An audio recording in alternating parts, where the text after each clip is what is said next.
नमस्कार मित्रों, साथियों। करंट अफेयर की क्लास है ये, और इसमें हम मई 2024 यानी अप्रैल महीने की जो घटनाएं हैं उसको हम देखेंगे। और पूरा जो एक महीने का घटनाक्रम है, राष्ट्रीय अंतर्राष्ट्रीय घटनाक्रम, पुरस्कार, खेल, विज्ञान, अंतरिक्ष, प्रसिद्ध व्यक्ति, स्थान आदि सभी जो चीज़ें हैं वो सब हम देखने वाले हैं। और करीब हम 50-60 मिनट में ये सब चीज़ें देख लेंगे। तो सबसे पहले हम पुरस्कारों से ही शुरुआत करते हैं कि किन किन को कौन कौन से प्रमुख पुरस्कार मिले हैं। जैसे लता दीनानाथ मंगेशकर पुरस्कार। तो लता दी को तो पूरा विश्व जानता है, इनका देहांत हो गया था। निश्चित रूप से इनके गाने, इनकी आवाज़ आपके कानों में अभी भी गूंजती होगी। तो ये जो पुरस्कार है ये मिला है अमिताभ बच्चन को। अप्रैल 2024 में ये दिया गया था। इस पुरस्कार की स्थापना 2022 में हो गई थी। लता जी की मृत्यु के बाद उनकी याद में जो है ये पुरस्कार लता दीनानाथ मंगेशकर नाम से दिया जाता है। पहला पुरस्कार जो है ये नरेंद्र मोदी जी प्रधानमंत्री जी को दिया गया था। इस पुरस्कार का वैसे कोई सीधा संबंध कोई गाने से नहीं है। आप सोचेंगे मोदी जी ने कौन से गाने गाए।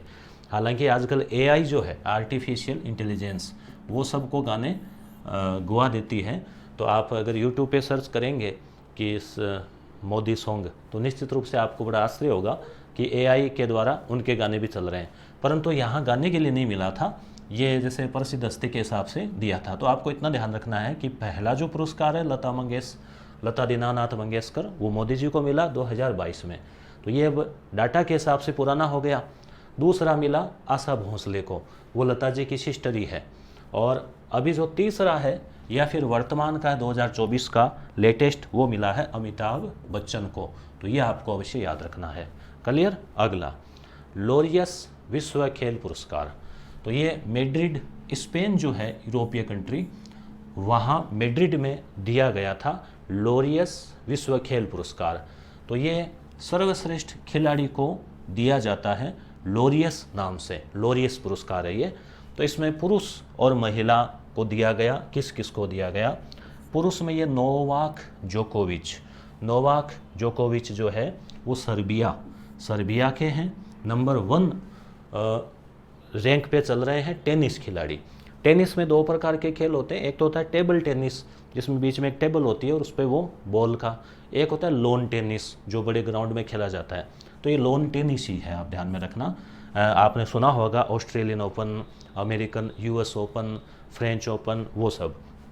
तो नोवाक जोकोविच जो है, ये जो ग्रैंड स्लैम बोलते हैं इन ओपन्स को, 24 ग्रैंड स्लैम प्रतियोगिता जीत चुके हैं नोवाक जोकोविच। इसी प्रकार से महिला का जो पुरस्कार है श्रेष्ठ खिलाड़ी का, लोरियस पुरस्कार, ये मिला है एताना बोनपाती को। एताना बोनपाती ये स्पेन की फुटबॉलर है, महिला फुटबॉलर। तो आप 2 नाम दिमाग में रखना, नोवाक और बोनपाती। नोवाक बोनपाती। तो आप कैसे भी इसको ट्रिक से याद रख लेना जोड़ के।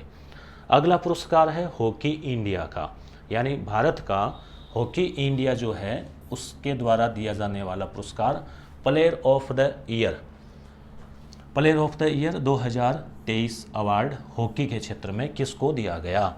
तो इसमें पुरुष और महिला का अलग अलग से देखें तो पुरुष का जो है वो है हार्दिक सिंह, जो कि उप कप्तान है भारतीय हॉकी टीम के। और महिला हॉकी टीम का हम देखें तो वो है सलीमा टेटे। ये आप तस्वीर में देख पा रहे हैं, ये है हार्दिक सिंह और ये है सलीमा टेटे। ठीक है। एशियाई स्पर्धा में इनको कांस्य पुरस्कार भी मिला था, कांस्य जीता था इन्होंने, कांस्य पदक। तो ठीक है। तो आप हॉकी इंडिया का पुरस्कार हार्दिक और सलीमा। ठीक है। भारतीय हॉकी टीम ने टोक्यो ओलंपिक जो कि जापान में टोक्यो में हुए थे, 2020 में होने थे, 21 में हुए थे कोविड की वजह से। अब 2024 में, अभी जुलाई में होने वाले हैं इस बार ओलंपिक खेल, जो कि ग्रीष्मकालीन ओलंपिक है। जुलाई से शुरू हो रहे हैं। कहाँ पे? फ्रांस की राजधानी है ना पेरिस, जो कि सीन नदी के किनारे स्थित है। विश्व का सबसे खूबसूरत सुंदर शहर माना जाता है। तो पेरिस ओलंपिक। तो हॉकी टीम है भारत की, उसने पिछले ओलंपिक में, टोक्यो ओलंपिक में कांस्य पदक जीता था, आप ये ध्यान में रखना। मेजर ध्यानचंद, तो ये बात हो गई क्लियर। अगला पॉइंट, मेजर ध्यानचंद जो हॉकी के प्रसिद्ध प्लेयर रहे हैं, जादूगर, उनके नाम से हैं lifetime achievement award. Major Dhyan Chand lifetime achievement award Ashok Kumar को मिला है। क्लियर। आगे हम देखते हैं गोल्ड मैन एनवायरमेंटल पुरस्कार, यानी पर्यावरण से संबंधित श्रेष्ठ योगदान देने के लिए गोल्ड मैन के नाम से जो है पुरस्कार दिया जाता है। छत्तीसगढ़ के पर्यावरणविद है आलोक शुक्ला, ये आप तस्वीर में देख पा रहे हैं। तो इससे क्या है, थोड़ा दिमाग में आपके थोड़ा स्थायी याद रखने में सुविधा मिलती है, तस्वीर भी सामने हो कुछ।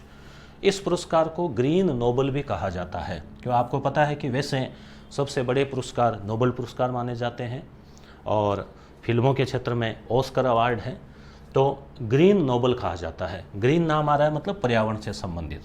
इसे अमेरिका द्वारा सैन फ्रांसिस्को में दिया गया। आलोक शुक्ला छत्तीसगढ़ के हैं और जैव विविधता से समृद्ध हसदेव अरण्य, अरण्य यानी वन, हसदेव वन को बचाने का कार्य किया। तो आप ये ध्यान में रखना, हसदेव अरण्य कहाँ पे है, छत्तीसगढ़ में। हसदेव अरण्य को छत्तीसगढ़ के फेफड़े कहा जाता है। फेफड़े का मतलब है कि भाई बहुत ज़्यादा ऑक्सीजन छोड़ते हैं। जैसे विश्व के फेफड़े अमेजन वनों को कहा जाता है, जो जंगल है अमेजन के 20 या 22% विश्व की ऑक्सीजन वो ही पेड़ जो है, जंगल है, वो देते हैं।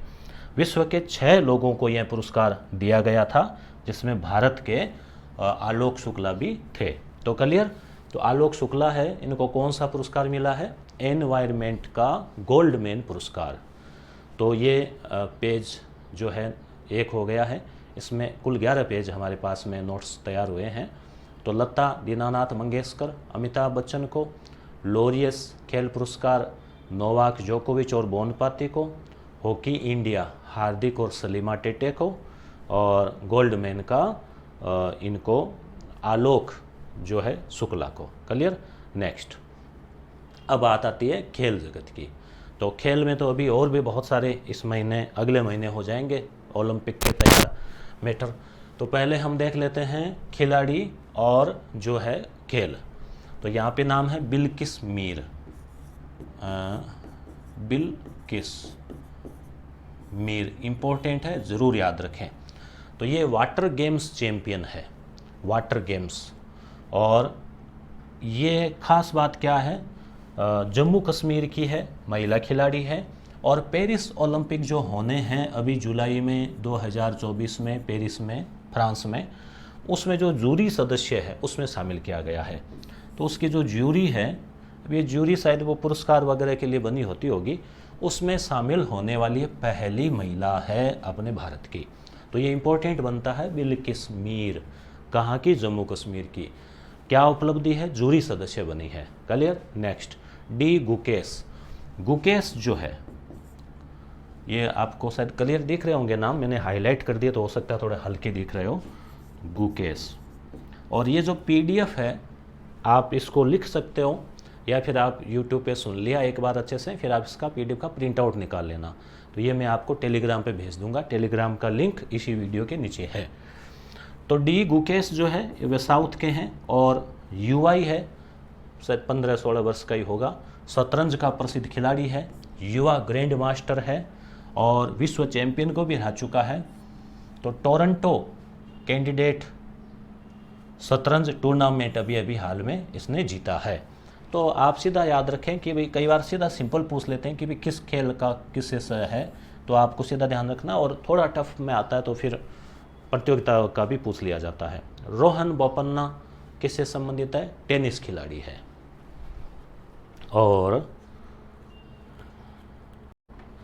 और इनको अभी मियामी ओपन, ये USA अमेरिका में हुआ, मैथ्यू एबडेन के साथ युगल खिताब जीता। इस वर्ष इस युगल में ऑस्ट्रेलियन ओपन भी जीता। यानी ये जो युगल है यानी इनकी जोड़ी है। तो युगल जो है इसमें रोहन बोपन्ना और इनके साथ में मैथ्यू, इन दोनों ने मिलकर जो है मियामी ओपन जीता था। तो रोहन बोपन्ना का संबंध किस खेल से है? तो टेनिस से है, वही लॉन टेनिस, इतना आप अवश्य याद रखें। रोहित शर्मा क्रिकेटर है, T20 में सर्वाधिक छक्के लगाने का रिकॉर्ड इन्होंने अपने नाम किया है। तीरंदाजी में वर्ल्ड कप में गोल्ड जीतने वाली तीरंदाज जो खिलाड़ी है उनके नाम हम देखते हैं। ज्योति सुरेखा, अदिति गोपीचंद और प्रणीत कौर, ये नाम आप अवश्य याद रखें। ज्योति सुरेखा, अदिति गोपीचंद और प्रणीत कौर। धीरज बोमदेवरा, ये भी तीरंदाज है, पेरिस ओलंपिक के लिए क्वालिफाई हो गए हैं। 26 जुलाई से पेरिस ओलंपिक शुरू होने वाले हैं और 11 अगस्त तक जो है ये चलेंगे। ठीक है, अगली बात, धीरज हो गए तीरंदाज। अब है कुश्ती के खिलाड़ी जिन्होंने पेरिस ओलंपिक के लिए क्वालिफाई कर लिया है। तो इसमें विनेश फोगाट, अंशु मलिक और रितिका हुड्डा, ये आप तीनों नाम याद रखें। विनेश, अंशु और रितिका तीनों ही महिला कुश्ती प्लेयर है। रेस वॉक यानी जो चलते हैं पैदल चाल में, तो इसमें प्रियंका और अक्षदीप है जिन्होंने क्वालिफाई कर लिया है। इसी के साथ ही कुछ और खिलाड़ी जैसे सुमित नागल या नांगल, इनका संबंध किस खेल से? टेनिस। युकी भांबरी टेनिस से संबंधित है। सौरव घोषाल स्क्वैश खिलाड़ी है जिन्होंने संन्यास लेने की घोषणा की है अपने खेल से। सौरव घोषाल। श्रीजा अकुला टेबल टेनिस खिलाड़ी है, महिला खिलाड़ी है और महिला खिलाड़ियों में नंबर 1 रैंक पे है भारत में श्रीजा अकुला। एशियाई बैडमिंटन चैंपियनशिप जो है वो उसके जो विजेता है, यानी एशियाई का मतलब एशिया के खिलाड़ी, बैडमिंटन खेल के जो प्रतियोगिता हुई उसमें जो विजेता है पुरुष वर्ग में जोनाथन है इंडोनेशिया के और वांग झेई है महिला चीन की। तो एक चीन की, महिलाओं में चीन की है वांग झेई और पुरुषों में इंडोनेशिया का है जोनाथन। भारत का इसमें कोई नहीं है पहले वर्ग फर्स्ट स्थान पे विजेता में, परंतु अपने को एशियाई है तो आपको इसमें थोड़ा ध्यान रख सकते हैं। ICC जो इंटरनेशनल क्रिकेट काउंसिल का T20 वर्ल्ड कप जो है, T20 वर्ल्ड कप, वो अमेरिका और वेस्ट इंडीज़ की मेज़बानी में चल रहा है और पहला जो मैच है वो अमेरिका और कनाडा के बीच में हुआ। यहाँ पे ख़ास बात यह कि अमेरिका और कनाडा ये पहली बार इसमें शामिल हो रहे हैं। तो अमेरिका का जो कप्तान है, कनाडा का तो पाकिस्तान का है, अमेरिका का जो टीम का कप्तान है वो है भारत का ही है मोनांक पटेल। तो ये आप नाम थोड़े ध्यान में रखें। ठीक है, वापस देखें यहाँ पे हमने क्या क्या खास देखा। जैसे देखिए बिल्किस मीर, तो वो उस जूरी में, यानी आप नाम आते ध्यान में दिमाग में वापस रिकॉल करो, रिपीट करो कि अच्छा वो पेरिस जूरी में जो शामिल हुई है वो। ठीक है, पेरिस ओलंपिक में। डी गुकेश शतरंज के खिलाड़ी हैं। रोहन बोपन्ना टेनिस के हैं। रोहित शर्मा अभी सर्वाधिक छक्के का रिकॉर्ड। ज्योति सुरेखा, अदिति, परिणीत तीरंदाजी, धीरज तीरंदाजी। ये कुश्ती में विनेश, अंशु, रितिका। और रेस वाक में प्रियंका और अक्षदीप। अब आप कहेंगे कि ये कन्फ्यूज़ हो जाएंगे, कोई बात नहीं, जब एग्ज़ाम में कई बार ऑप्शन देखकर भी दिमाग में क्लिक हो जाता है वापस आपका, अगर एक बार दो बार पढ़ा हुआ है, सुना हुआ है। सुमित नागल टेनिस के, युकी भांबरी टेनिस के, सौरव घोषाल स्क्वैश के, संन्यास ले लिया।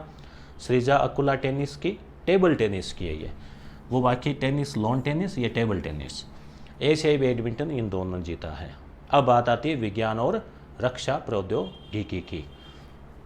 तो इसमें जैसे आकाश तीर प्रणाली, ये जैसे पिनाका मिसाइल प्रणाली थी ना, पिनाका आपने नाम सुना होगा पहले, पिनाका।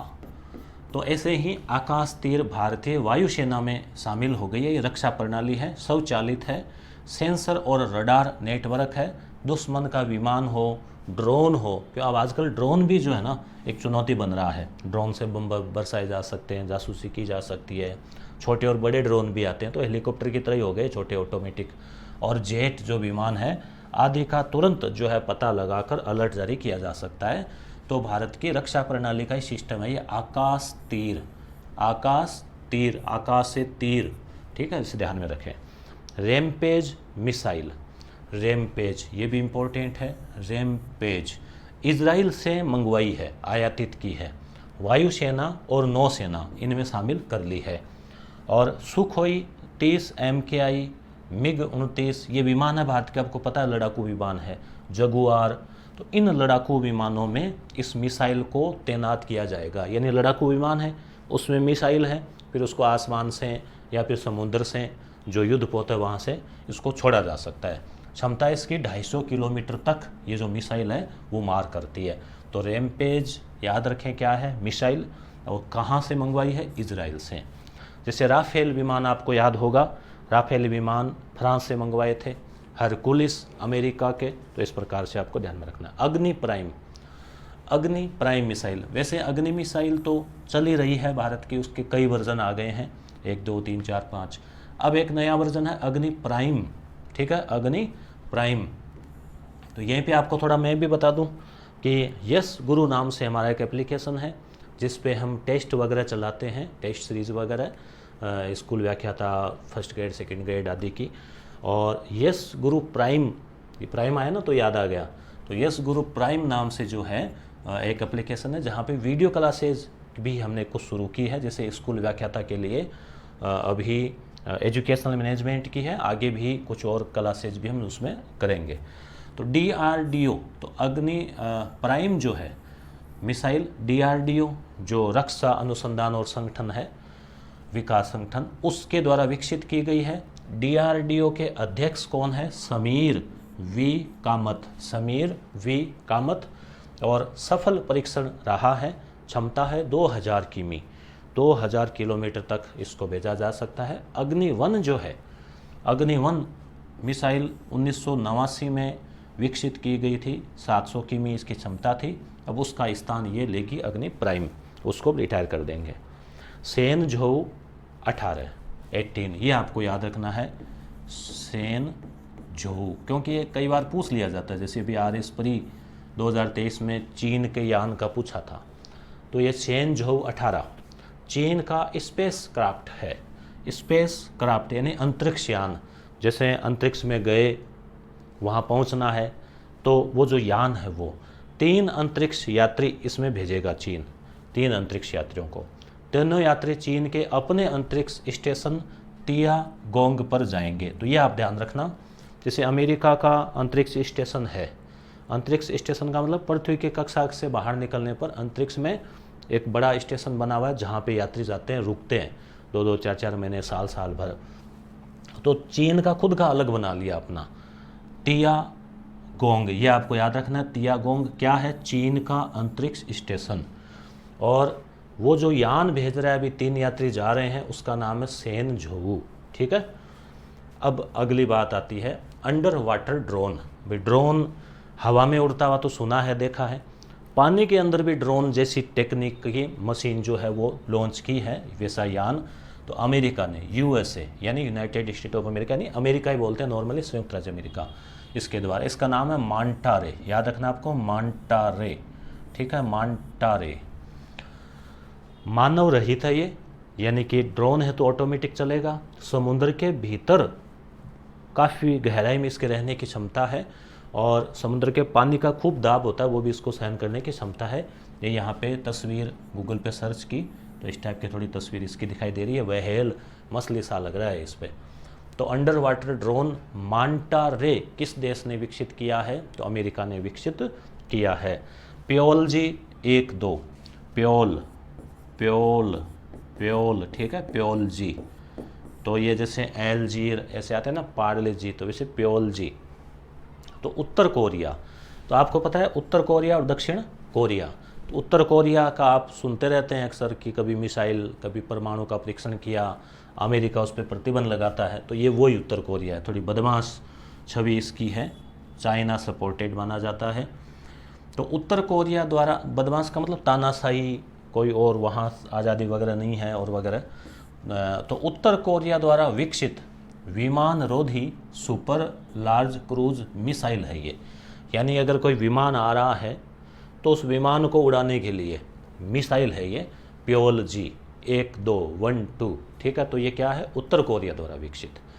और सेनझोउ क्या था, चाइना का अंतरिक्ष यान। गेया, गेया BH3, तो ये जो आकाश गंगा है, मिल्की वे, जो रात्रि में हमें बहुत सारे तारे सी दिखाई देते हैं, तारों की नदी सी, तो उसका सबसे बड़ा ब्लैक होल है ये।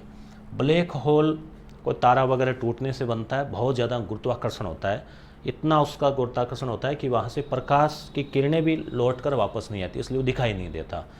तो गेया BH3 सबसे बड़ा ब्लैक होल। स्पेस क्राफ्ट 24, ये USA का सौर ऊर्जा संचालित अंतरिक्ष यान, यानी अंतरिक्ष में भेजने का यान। तो पहले तो उनमें ईंधन लगता था, तरल है, ठोस है, हाइड्रोजन, कुछ और चीज़ें। अब ये सौर ऊर्जा से चलेगा तो ईंधन की बचत होगी बहुत ज़्यादा। तो स्पेस क्राफ्ट 24, मतलब 24 घंटे, मतलब 24 सूरज की मिलती रहेगी इसको, तो 24 से आप लिंक करके याद रख लो। अंगार A5, अंगार ये है रूस द्वारा परीक्षण किया गया अंतरिक्ष रॉकेट। ये रॉकेट है, रॉकेट अपने साथ में जैसे उपग्रह आदि को ले जाता है। स्पेक्यूलोस 3, स्पेक्यूलोस 3 पृथ्वी के आकार का ग्रह है और नई खोज हुई है इस ग्रह की, पता चला है वैज्ञानिकों को, मगर गर्म बहुत ज़्यादा है।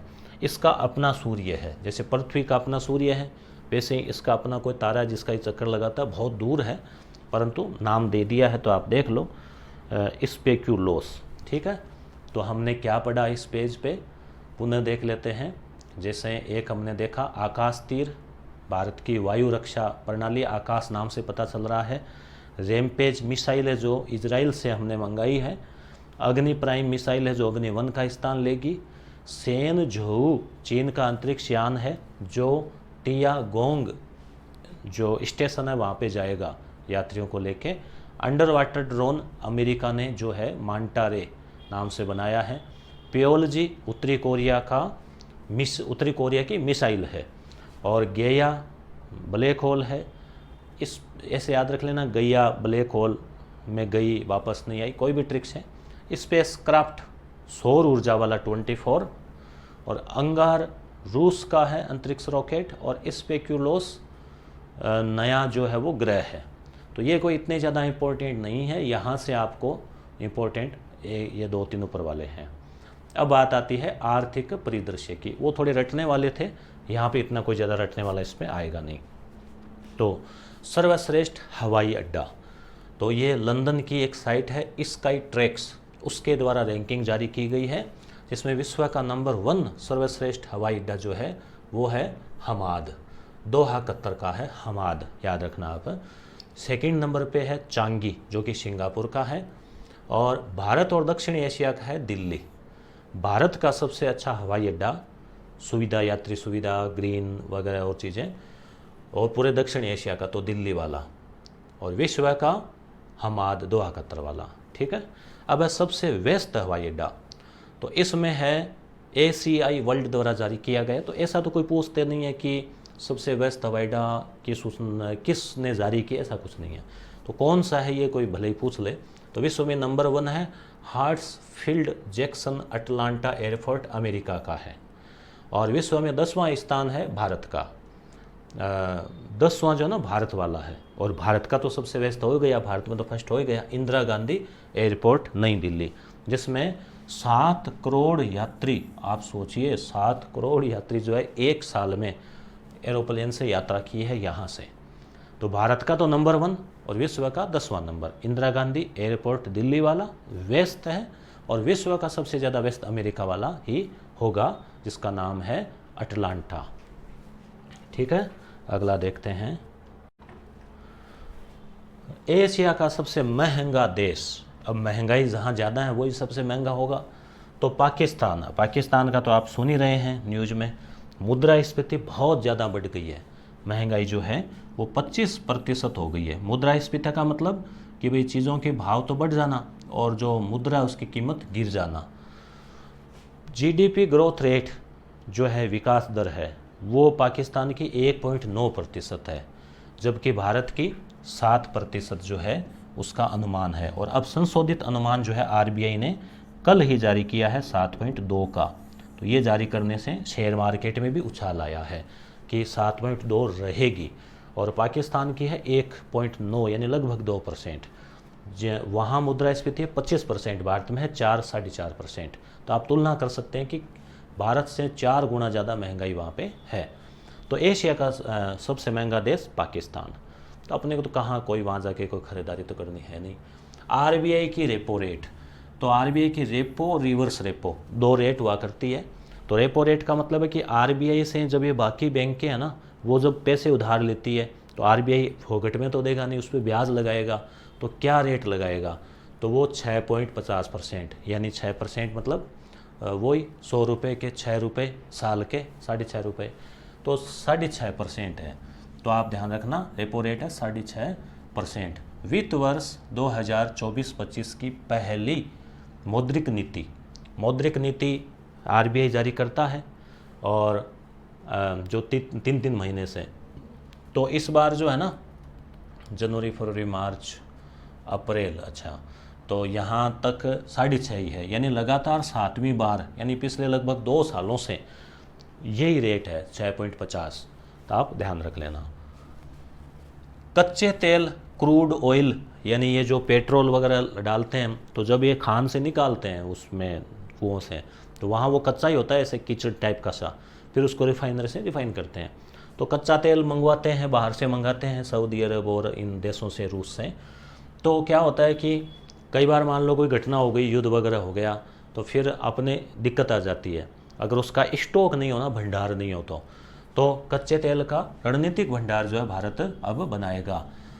तो भारत अपना पहला वाणिज्यिक कच्चे तेल का, यानी एकदम पूरी तरह से प्रोफेशनल रणनीतिक भंडार बनाएगा आपातकाल हेतु। तो इसमें कम से कम ये नियम होता है कि भाई पूरे भारत में मान लो प्रतिदिन कितना, कोई करोड़ों लीटर तेल खर्च होता होगा, तो 90 दिनों तक हम खर्च कर सकें, इतना बड़ा भंडार अपने पास हो, ताकि कोई इमरजेंसी हो, युद्ध वगैरह की स्थिति, तो 90 दिन का तो कम से कम रुके नहीं, इतने में कोई और व्यवस्था हो जाए। तो भारत विश्व का तीसरा सबसे बड़ा तेल का उपभोक्ता और आयातक है। तो इसलिए ये एक बहुत क्या कह सकते हैं इसको, यानी एक रणनीतिक पहल है अच्छी, जो कि अपने को, और ये इसमें कुछ और भी फ़ायदा होगा, भारत कोई वो सदस्य भी बनेगा इस वजह से। अब थोड़ा वन लाइनर के रूप में देख लेते हैं। भारत डिजिटल सर्विस सेक्टर में विश्व का चौथा सबसे बड़ा निर्यातक है। डिजिटल सर्विस जो होती है ऑनलाइन और ये जो काम सॉफ्टवेयर के, उसमें हम निर्यात करने के मामले में चौथे नंबर के सबसे बड़े हैं। भारत में प्रत्यक्ष कर संग्रह है जो है, प्रत्यक्ष कर संग्रह जो है वो 19.58 लाख करोड़, यानी लगभग 20 लाख करोड़ रुपए का रहा है इस वर्ष, यानी 17.7% की वृद्धि हुई है इसमें, 17% की। HDFC बैंक जो है वो लक्षद्वीप में भी ब्रांच खोल दी है अभी इसने, लक्षद्वीप में। तो लक्षद्वीप में ब्रांच खोलने वाला पहला प्राइवेट बैंक है ये HDFC। विकास दर का अनुमान जो है भारत का 2024-25 ये जो साल चल रहा है इसका अलग अलग है। जैसे RBI जो है वो कह रही है कि 7%, अब इसने संशोधन करके कह दिया है 7.2%। कब? अभी जो 4 जून का रिजल्ट आया है उसके बाद 6 या 7 जून को, कल ही बोला है शायद, 7 जून, तो 7.2। वर्ल्ड बैंक जो है वो कह रही है 7.5% इस बार रहेगी, और ADB जो है एशियाई विकास बैंक, डेवलपमेंट बैंक, वो कह रहा है 7% रहेगा। तो लगभग लमसम सा ही है, थोड़ा अपने अपने इनके आइडिया होते हैं। तो इसका मतलब कि जो कुल घरेलू उत्पाद हुआ है पिछले साल, उसका 7% इस बार बढ़कर होगा। ठीक है, जैसे मान लीजिए कोई चीज़ 100 रुपये है तो वो 107 हो जाएगी बढ़कर, प्रोडक्ट्स, उत्पाद जो है वो। भारत से निर्यात व्यापार, तो ये भी आप ध्यान में रखें कि भारत से जो निर्यात होता है, चीज़ें विदेशों में हम भेजते हैं, एक्सपोर्ट करते हैं, तो सबसे ज़्यादा अमेरिका को हम निर्यात करते हैं। भारत से सबसे बड़ा खरीदार कौन है? अमेरिका। क्या है? मोबाइल है, हीरे हैं, इस टाइप से। 2 नंबर पे है UAE, पहला USA, दूसरा UAE, यूनाइटेड अरब अमीरात, जहाँ पे मोदी जी लगभग 7 बार यात्रा कर चुके हैं अपने कार्यकाल में 10 वर्ष के।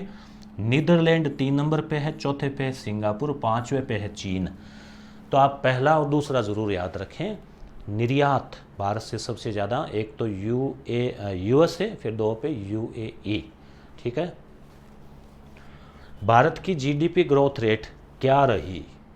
जैसे इस साल के तो ये अनुमान है, पिछले साल क्या रही 23 और 24 में? तो 23 और 24 में अभी लेटेस्ट आए थे डाटा, 8.2% जो है वो रही। राजकोषीय घाटा, यानी ये तो बड़ी है अपनी, राजकोषीय घाटा कम हुआ है। राजकोषीय घाटा रहा है 5.63%, 5.63%, जो कि पहले की साल की तुलना में कम रहा है, कम हुआ है। ठीक है। तो इसको हम पुनः देखें एक बार।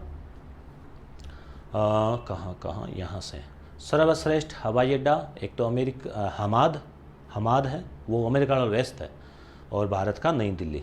सबसे व्यस्त अमेरिका वाला जैक्सन और भारत वाला इंदिरा गांधी। और एशिया का महंगा देश पाकिस्तान, छोड़ो इसको, रेपो रेट 6.5, कच्चे तेल का भंडार बनाएगा।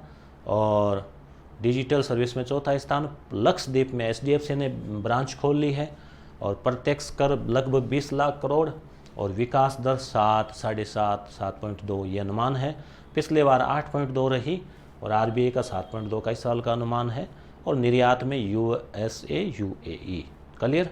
अब हम लेते हैं राष्ट्रीय घटनाक्रम। ये प्रश्नोत्तर माध्यम से हैं। तो इसमें अयोध्या में रामलला का सूर्य तिलक अखबार में काफ़ी चर्चा में रहा, आपने देखा। किस दिन किया गया? तो वो रामनवमी थी, चैत्र शुक्ल नवमी, चैत्र महीने में। आपको ये महीना तो याद ही होंगे ना, जैसे आते हैं ना, फागुन, चैत, बैसाख, जेठ, आषाढ़, सावन, भादो, आसोज, कार्तिक, मिक्सर, पौष मास, इस प्रकार से। तो चैत्र का जो महीना है लगभग अप्रैल के आसपास, तो 17 अप्रैल 2024 जो है, उसमें जो रामनवमी है उस दिन। इसमें भारतीय खगोल भौतिकी संस्थान बेंगलुरु जो है उसकी तकनीकी भूमिका रही। इसमें 4 दर्पण थे और 2 लेंस थे, तो वहाँ से सूर्य की किरणें टकराते हुए उनके ललाट पर जो है वो गिरी थी। भारत की पहली हरित हाइड्रोजन पायलट परियोजना, हरित हाइड्रोजन पायलट परियोजना, यानी हाइड्रोजन क्या है? अब भविष्य का ईंधन है। अब हाइड्रोजन पैदा करने के लिए अगर सौर ऊर्जा और अन्य ग्रीन एनर्जी से अगर की जाए तो वो हरित हाइड्रोजन उसको बोलते हैं। हाइड्रोजन अगर पैदा कर रहे हैं, उसमें कार्बन जला रहे हैं, तो वो फिर हरित नहीं है, क्यों? उसमें भी फिर कार्बन उत्सर्जन हो रहा है। तो वो हरित हाइड्रोजन पैदा करने का तरीका जो है वो ग्रीन एनर्जी से हो। तो ये परियोजना कहाँ है? ये इम्पोर्टेंट है। नाथपा झाकड़ी, हिमाचल प्रदेश में 1500 मेगावाट की नाथपा झाकड़ी। लागत की दृष्टि से विश्व का सबसे सस्ता पासपोर्ट किस देश का है? यानी कोई ज़्यादा खर्चा नहीं आता पासपोर्ट बनाने का। तो यूएई, अभी हमने पढ़ा था ना, यूएई, यानी 1 नंबर यूएसए, 2 नंबर पे यूएई को हम निर्यात करते हैं सबसे ज़्यादा। तो वहीं का जो पासपोर्ट है वो केवल $17 में, यानी कि लगभग 1,500 रुपये का ही खर्चा है उसका बनाने का। और का भारत का है $18। तो क्या आपने पासपोर्ट बनाया है? बनाया तो कितने आपके रुपए लगे थे? कमेंट करके बताना। तो भारत में लगभग $18 जो है वो एक खर्चा, यानी सबसे सस्ता 1 नंबर यूएई, संयुक्त अरब अमीरात, और दूसरा है भारत। स्वच्छ ऊर्जा यानी कि ग्रीन ऊर्जा, नवीकरणीय ऊर्जा, सौर, पवन आदि, तो उसके इस्तेमाल में पहला राज्य कौन सा है? उत्पादन में तो राजस्थान है, पर इस्तेमाल भी तो हो रहा हो ना साथ साथ में। तो कर्नाटक जो है उसमें 37% जो है ये ग्रीन ऊर्जा इस्तेमाल हो रही है। जितनी ऊर्जा उसमें कुल खर्च हो रही है ना, उसके 37%, तो अच्छा परसेंटेज है ये। 2 नंबर पे गुजरात और 3 नंबर पे राजस्थान है अभी। हाल ही में किस स्थान की तिरंगा बर्फी और ढलवा हस्तशिल्प जो है उसको जीआई टैग मिला है? तो ये इसकी फ़ोटो भी मैंने ली तो थी, यहाँ पे नहीं, कोई बात नहीं। तो तिरंगा बर्फी जो है, ये मतलब बर्फी तो आप खाते ही हो ना, 3 रंग तिरंगा झंडे वाला, और ढलवा हस्तशिल्प, घंटियाँ वगैरह, तो इनको जीआई टैग मिला। तो ये वाराणसी की है, वाराणसी की। अंटार्कटिका में स्थित किस रिसर्च सेंटर में भारतीय डाकघर ने अपना कार्यालय खोला है?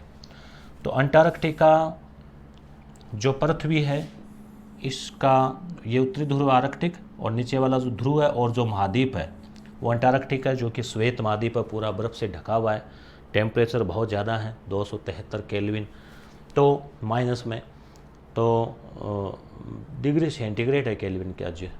तो वहाँ क्या है, भारत का जो सेंटर है ना, तो भारत के वहाँ अनुसंधान केंद्र है, 3 है।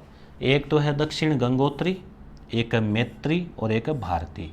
गंगोत्री, मैत्री, भारती, ये 1984 में, ये 1990 में और ये भी बाद में खोला गया था। तो 3 केंद्र। तो ये तो क्या है, बर्फ़ में डूब गया, वहाँ तूफान आते रहते हैं बर्फ़ के। मैत्री और भारती ये अभी चालू है, चल रहे हैं।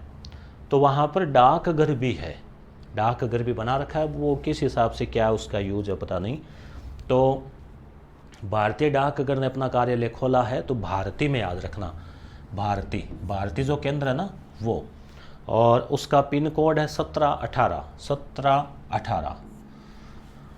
हाल ही में लोकसभा चुनाव में सेल्फी को लेकर चर्चा में रही सोमपेन जनजाति किस प्रदेश में रहती है? तो सोमपेन जो है वो है अंडमान निकोबार की है, मात्र 229 लोग, ये इतनी बहुत कम जनजाति है वो। तो अभी ये चर्चा में रही थी, इसने वोट डाला, फिर सेल्फी खींची और डाली।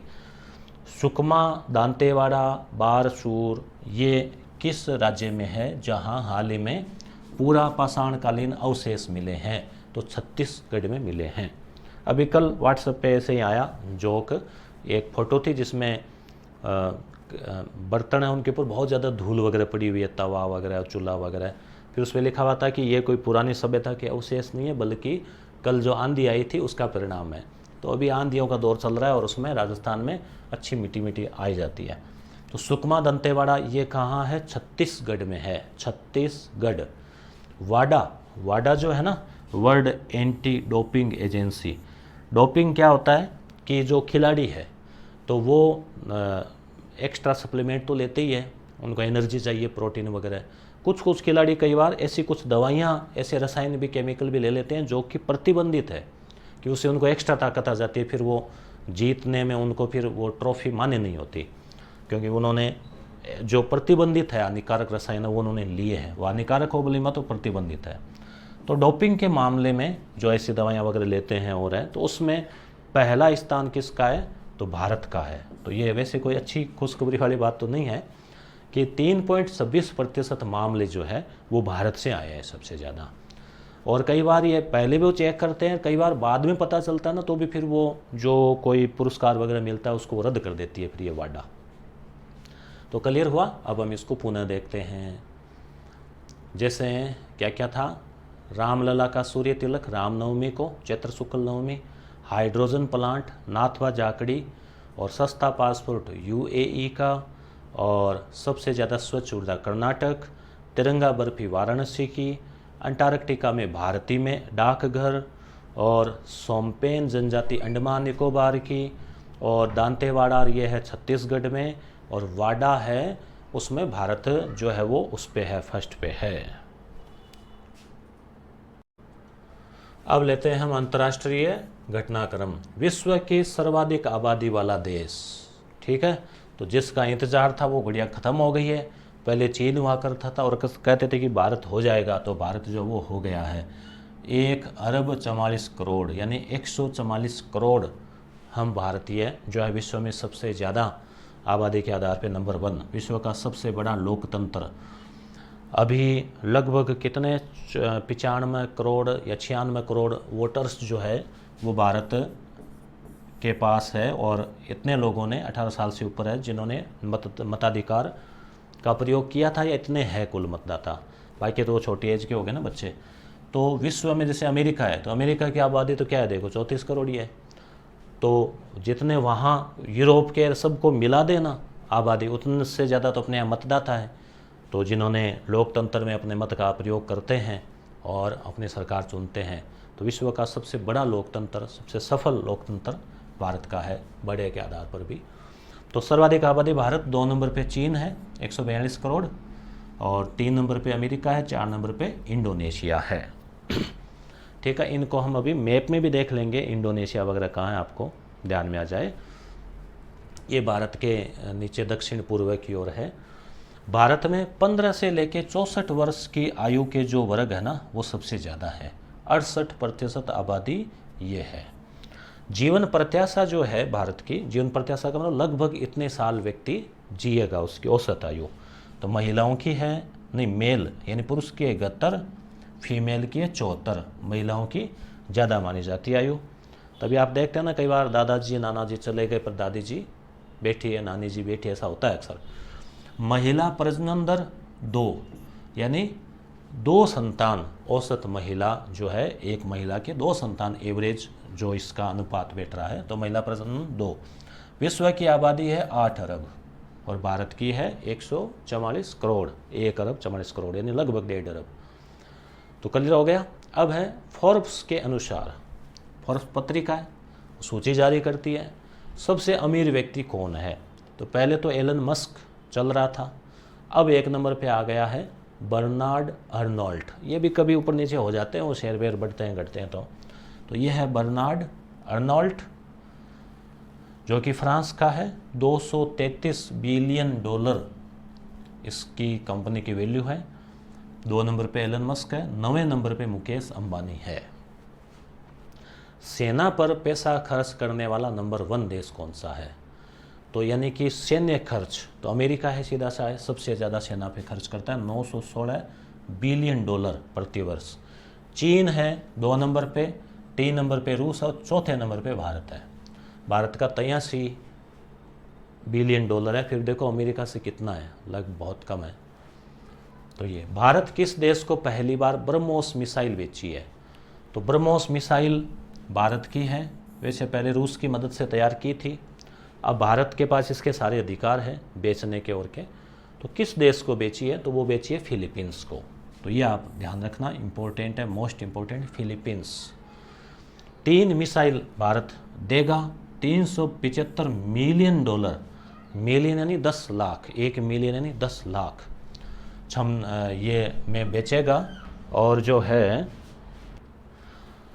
तो इसकी जो क्षमता है वो है 290 किलोमीटर जो है वो इसकी क्षमता है, ठीक है। और ख़रीदने का जो कारण है वो वही है, चीन से सुरक्षा, क्योंकि चीन से बार बार जो है धमकियां मिल रही है इसको। वर्ष 2023-24 में भारत का रक्षा निर्यात कितना रहा, यानी रक्षा के क्षेत्र में या रक्षा से जुड़ी हुई जो सामग्रियाँ, जैसे मान लो ब्रह्मोस मिसाइल है, तो इस प्रकार से कितना रहा? तो 21,000 करोड़ रुपए का जो है, 21,000 करोड़ का सामान, रक्षा सामान भारत ने दूसरे देशों को बेचा है। तो जो कि पिछले वर्ष की तुलना में 32% जो है वो ज़्यादा है। भारत ने किस पड़ोसी देश को 35 एम्बुलेंस दी है और 66 स्कूल बस दी है? तो ये है उपहार में दी है, तो ये नेपाल।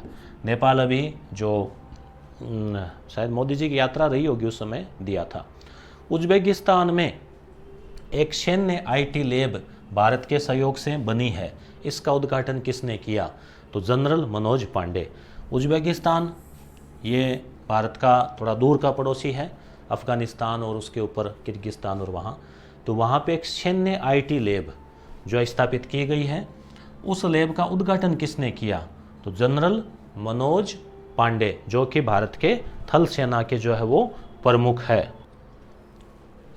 तो एक बार पुनः देख लो, इसी पेज का रिवीजन कर लेते हैं। सर्वाधिक आबादी भारत, चीन, USA, इंडोनेशिया, UAE, ठीक है, UAE तीसरा चौथा। 15 से 64 सबसे ज़्यादा आबादी अपने पास 68%।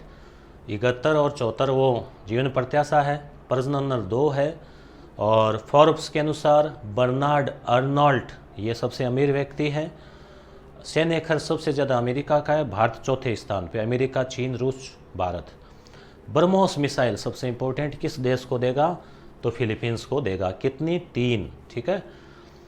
और रक्षा निर्यात 21,000 करोड़ का, और एम्बुलेंस वगैरह दी है नेपाल को। उज्बेकिस्तान में IT लैब का उद्घाटन जनरल मनोज पांडे ने किया है।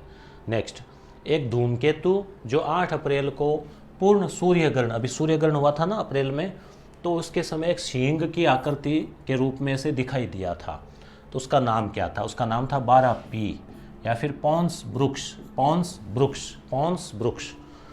वर्ल्ड यूनिवर्सिटी रैंकिंग 2024 में भारत का सर्वोच्च रैंक वाला विश्वविद्यालय, तो ये है QS वर्ल्ड यूनिवर्सिटी रैंकिंग है।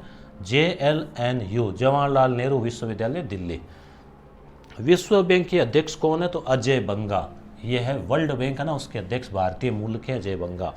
विश्व मौसम विज्ञान संगठन के अनुसार 1991 से 2020 के दौरान विश्व का औसत तापमान कितना बढ़ गया है? यानी पिछले 30 सालों में विश्व का औसत तापमान 0.91 डिग्री यानी लगभग 1 डिग्री सेल्सियस बढ़ गया। आप सोचेंगे 1 डिग्री से क्या होता है? नहीं, बहुत फर्क पड़ता है इससे। जो औसत तापमान होता है ना, बहुत फर्क पड़ जाता है इसके बढ़ने से। और अभी हम गर्मी झेल रहे हैं, आपको पता ही है कितनी खतरनाक। और 1990 से 2021 के बीच जीवन प्रत्याशा कितनी बढ़ी है विश्व की? तो विश्व की बढ़ी है 6 वर्ष, भारत की बढ़ी है 8 वर्ष। यानी पहले भारत की 62 के आसपास थी आज से 30 साल पहले, अब हो गई है 70 वर्ष के आसपास जो है भारत की औसत आयु। और वैसे अभी हमने लेटेस्ट रिपोर्ट में ऊपर देखा ही था 71 वर्ष और 74 वर्ष, वो रिपोर्ट है उसमें मानी गई है। इसमें भी क्या, अलग अलग एजेंसियां अलग अलग रिपोर्ट में थोड़ी बहुत ऊपर नीचे हो जाता है। America, Japan, Philippines, America, Japan और फिलीपींस जिसको हम ब्रह्मोस मिसाइल दे रहे हैं वही, उसकी पहली त्रिपक्षीय तीनों लोग बैठे। कहाँ हुई ये बैठक? ये अमेरिका में बुलाया इन दोनों को कि आ जाओ बैठ के बात करते हैं। तो कहाँ पे? वाशिंगटन में हुई। और क्या बातें हुई? वही कि भाई चीन बहुत कुछ आजकल दादागिरी कर रहा है, उसको कैसे रोकना है, क्या करना है ऐसे। जापान का सेनकाकू द्वीप को लेकर और फिलीपींस, देखो जापान का है ना सेनकाकू द्वीप को लेकर चीन से झगड़ा चल रहा है, और फिलीपींस का थॉमस सोल को लेकर चीन से झगड़ा चल रहा है। भारत से भी खेबी करता है ना कि अरुणाचल प्रदेश के कई गांवों को अपने नक्शे में दिखा देता है ऐसे। तो ये दक्षिण चीन सागर, यानी चीन के नीचे वाला जो सागर है दक्षिण चीन सागर, तो उसको लेकर उस स्थान में कुछ द्वीपों को लेकर इनसे विवाद चल रहा है। विश्व साइबर क्राइम में विश्व का नंबर 1 देश कौन सा है? रूस, साइबर क्राइम के मामले में। और राजस्थान में तो आपको पता आजकल भरतपुर का नाम खूब चल रहा है। भारत का 10वां स्थान है साइबर क्राइम में। डोर टू डोर के बजाय डेटा बेस्ड जनगणना वाला पहला देश। यानी एक तो डोर टू डोर होता है ना, घर घर आते हैं कर्मचारी, पूछते हैं कितनी जनसंख्या है, क्या है, ये सब देशों में यही चल रहा है। अब एक पहला देश है जो न्यूजीलैंड, जो कि न्यूजीलैंड कहाँ है? ऑस्ट्रेलिया के पास में ही है। तो न्यूजीलैंड क्या करेगा? अब डेटा बेस्ड कर देगा। जैसे सरकार के पास डाटा तो होते ही हैं आजकल, टेक्नोलॉजी आपको पता ही है, लेटेस्ट डाटा रहते हैं, तो उस हिसाब से जनगणना करने वाला देश न्यूजीलैंड। हो सकता है भारत में भी इसी प्रकार से कर दें आगे जाके। पर्यावरण जागरूकता बढ़ाने हेतु ग्रीन इस्लाम अभियान किस देश ने शुरू किया है? बहुत इंपॉर्टेंट है, ग्रीन इस्लाम, यानी कि धर्म को भी पर्यावरण से जोड़ के। इंडोनेशिया द्वारा पेड़ लगाने की मुहिम, जैसे अभी मोदी जी ने अभी कहा था, जो सर्वदलीय बैठक हुई, जो NDA की बैठक हुई थी उसमें, कि भाई एक पेड़ माता के नाम, कि भाई जैसे माता जी का जन्मदिन हो, कोई और हो, तो हमें लगाना चाहिए। तो वैसे यहाँ इंडोनेशिया ने कहा है कि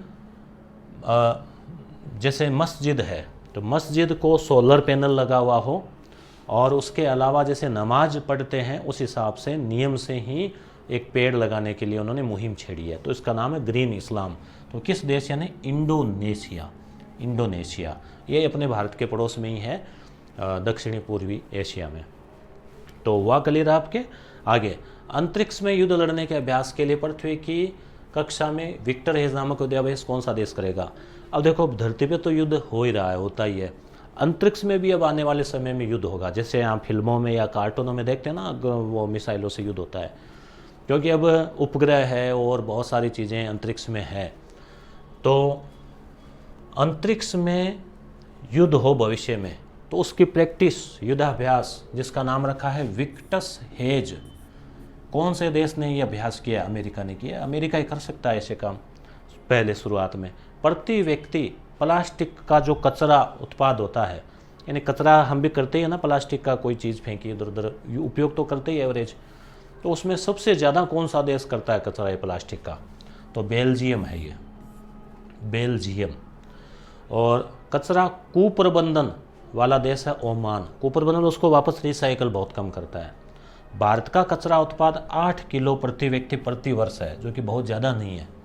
यहाँ तो 147 kg है, तो 8 kg। भारत के इंडिया पोर्ट्स ग्लोबल ने, भारत का ये है इंडिया पोर्ट्स ग्लोबल, यानी विश्व का कोई अगर बंदरगाह है उसको संभालना है, तो ये संभालती है एजेंसी। तो सितवे बंदरगाह के संचालन का अधिकार प्राप्त किया है। तो सितवे बंदरगाह कहाँ है? म्यांमार में है। म्यांमार देश है अपना पड़ोसी, वहाँ पे कालादा नदी है, वहाँ पे बंदरगाह है। तो ये जो भारत का जो इंडिया पोर्ट्स ग्लोबल जो संस्था है वो उसका संभालेगी, यानी भारत संभालेगा, उसका विकास करेगा, उसको चलाएगा। भारत ईरान के चाबहार, इसका भी भारत संचालन कर रहा है। श्रीलंका में है कांके सथुराई। फिलीपींस का है बाटन, इनका भी विकास कर रहा है। तो इम्पोर्टेंट है, याद रख लेना तीनों चारों ही, ठीक है। Iran Chabahar, Sri Lanka Kankesanthurai, Philippines का बाटन और ये म्यांमार का सितवे। आयरलैंड के सबसे युवा पीएम कौन बने हैं? आयरलैंड ब्रिटेन के पास में ही द्वीपीय देश है। साइमन हैरिस 37 साल के हैं। इससे पहले जो थे वो 38 के थे पिछली बार, तो अब ये वहाँ युवा हो गए।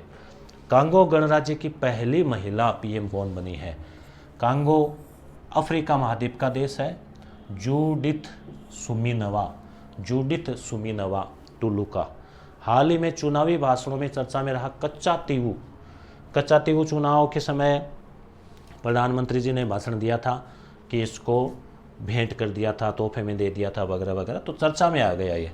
तो ध्यान में रखना आपको, बात तो पुरानी थी, ये 1984 की थी, 74 की। 1974 में इस द्वीप को, उस समय प्रधानमंत्री थी इंदिरा गांधी, तो श्रीलंका को लेकर थोड़ा विवाद था, तो पड़ोसी बड़ा देश होने के नाते उसको गिफ्ट कर दिया था, भेंट कर दिया था, श्रीलंका को दे दिया था कच्चा तीवू। विशेष तथ्य, रुचिरा कंबोज कौन है? यूएनओ में भारत की स्थायी प्रतिनिधि। इंपॉर्टेंट है, रुचिरा कंबोज यूएनओ में। डॉक्टर समीर शाह है, बीबीसी के चेयरमैन बने। बीबीसी जो समाचार वगैरह आप सुनते हैं, British broadcast corporation. Mobile world Congress कहाँ हुआ? मोबाइल वर्ल्ड कांग्रेस यानी सम्मेलन, तो 2024 कहाँ हुआ? बार्सिलोना स्पेन में हुआ। नाटो का 32वां सदस्य स्वीडन बन गया है। 31वां फिनलैंड था, 32वां स्वीडन। नाटो पता ना आपको, नॉर्थ अटलांटिक ट्रीटी ऑर्गेनाइजेशन, जो कि अमेरिका और उसके समर्थित देशों का है, और स्थापना 1949 में हुई थी। मुख्यालय ब्रुसेल्स बेल्जियम में है। यूएनओ में इस्लामोफोबिया से निपटने के उपाय नामक प्रस्ताव किस देश ने पेश किया? यूएनओ में इस्लामोफोबिया, कि भाई इस्लाम को लेकर अफवाहें चलाई जा रही है विश्व में और में, तो उसको लेकर एक प्रस्ताव पारित किया, उसे निपटने के उपाय, तो ये पाकिस्तान ने किया था।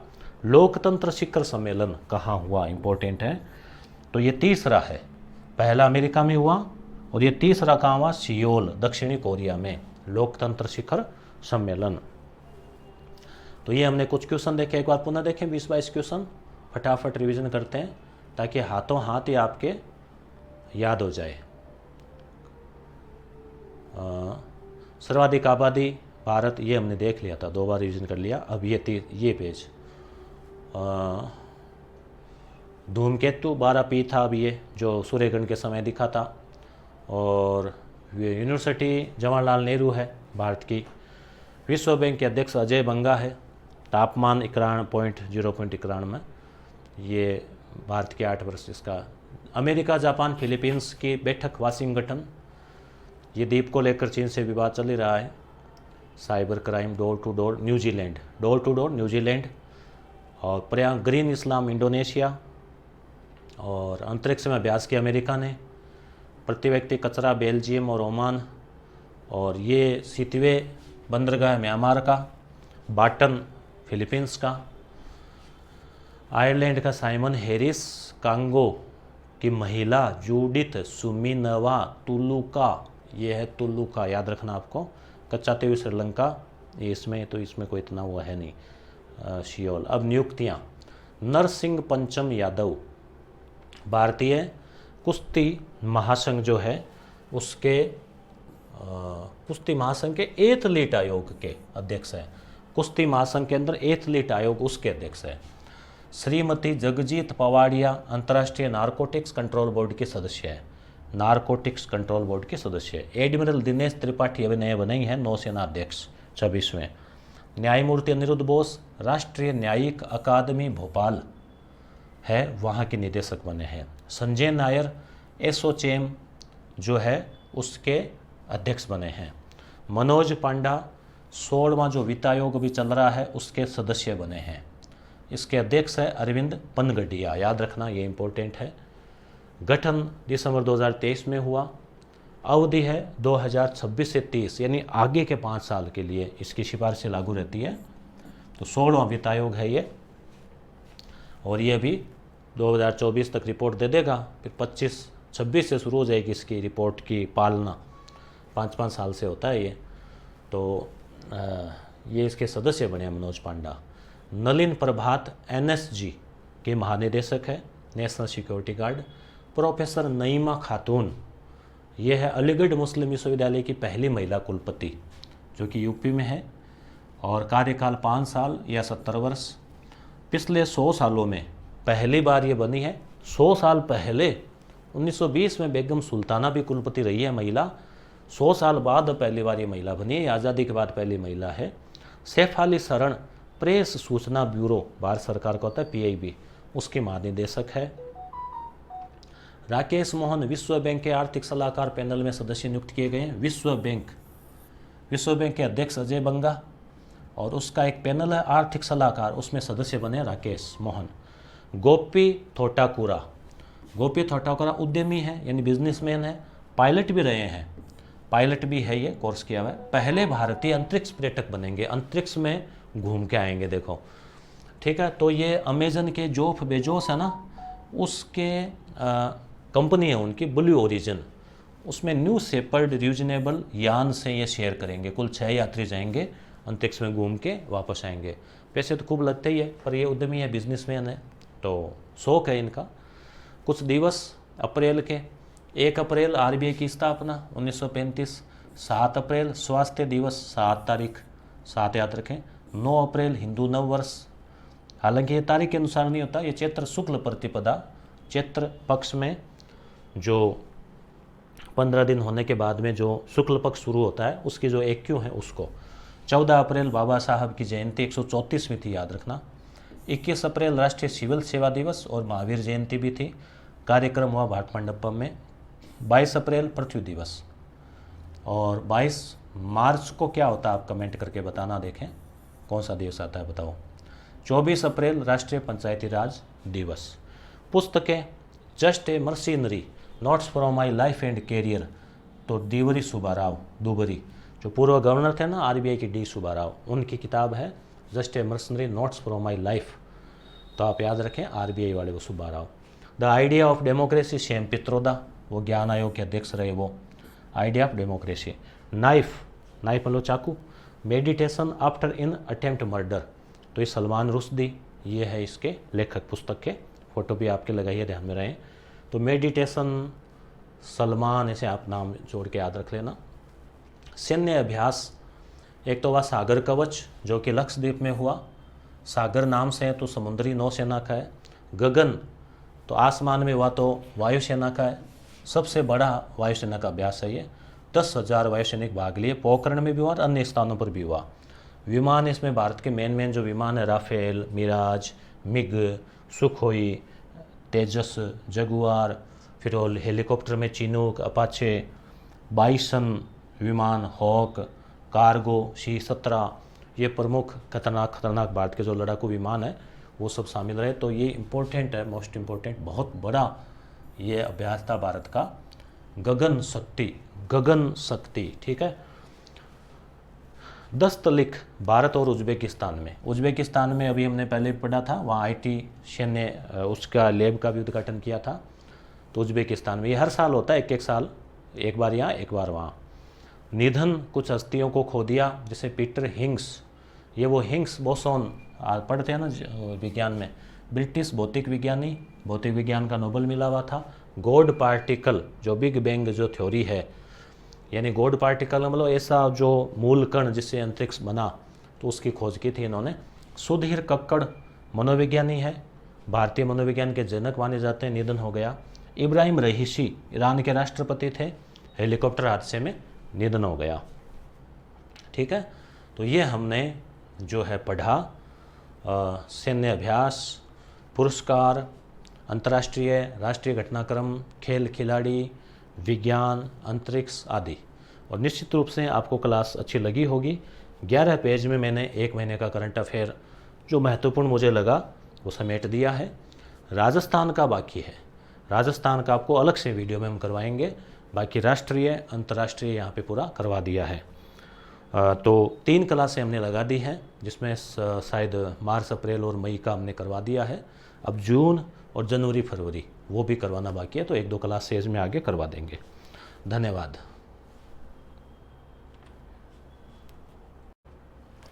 हाँ, थोड़ा वो मैप वाला इसमें आपके रिवीजन करवा देते हैं। मैप में कौन कौन सा स्थान कहाँ कहाँ है। जैसे फिलीपींस है, तो ये फिलीपींस है, देखो भारत, बर्मा में सितवे बंदरगाह का विकास करेगा भारत। उसके अलावा फिलीपींस बाटन बंदरगाह का विकास करेगा। फिलीपींस को ब्रह्मोस मिसाइल दी है। ये इंडोनेशिया है जो कि हरित ग्रीन इस्लाम की अवधारणा लेकर आया है। उसके अलावा ये उत्तरी कोरिया जिसने मिसाइल का परीक्षण किया था, हमने भी इसमें देखा मैप में, यहाँ देख लेते हैं। उसके अलावा कांगो का नाम आया था, ये अफ्रीका में कांगो गणराज्य। उसके अलावा हमने इसमें पढ़ा था आयरलैंड, जहाँ के वो सबसे युवा प्रधानमंत्री बने हैं, तो ये ब्रिटेन के पास में है आयरलैंड। अमेरिका आपको पता ही है, ये अमेरिका है। और उसके अलावा जैसे यहाँ पे और कोई नाम आया था क्या, उज़्बेकिस्तान का आया था। पाकिस्तान, अफ़गानिस्तान, ये उज़्बेकिस्तान है जहाँ पे सैन्य अभ्यास हुआ और IT लैब का उद्घाटन किया। ठीक है, और इसके अलावा हमने कोई नाम इसमें इसी में कोई आया हो तो न्यूजीलैंड का आया था। न्यूजीलैंड, ये न्यूजीलैंड है यहाँ पे ऑस्ट्रेलिया के इधर। ठीक है, अब हम जो तस्वीरें से एक बार पुनः रिवीजन कर लेते हैं। जैसे ये वो फुटबॉल के खिलाड़ी है हार्दिक और सलीमा टेटे, जिनको अवार्ड मिला था। ये वो आलोक शुक्ला, इनको गोल्ड मैन पर्यावरण पुरस्कार मिला। ये वो अमेरिका ने जो ड्रोन, वाटर ड्रोन जो आविष्कार किया वो, ये वो तिरंगा बर्फ़ी है 3 रंग की झंडे वाली, और ये वो घंटियाँ वगैरह। तो ये वाराणसी के इसको GI टैग मिला है। और ये वो अर्नाल्ड फ्रांस के, जो कि सबसे रिच फोर्ब्स के अनुसार। ये अजय बंगा, विश्व बैंक के अध्यक्ष। ये खातून जो है ना, सलीमा खातून है क्या, जो अलीगढ़ मुस्लिम विश्वविद्यालय की पहली महिला चांसलर बनी है। ये दिनेश त्रिपाठी जो कि अपने अध्यक्ष बने सेना के। ये सलमान रुश्दी जो कि जिन्होंने किताब लिखी थी जिसका हमने नाम देखा था मेडिटेशन और वो नाइफ वगैरह। तो कुछ तस्वीरें जो मैंने वहाँ पे डाली, तो एक बार रिवीजन आपको करवा दिया। धन्यवाद।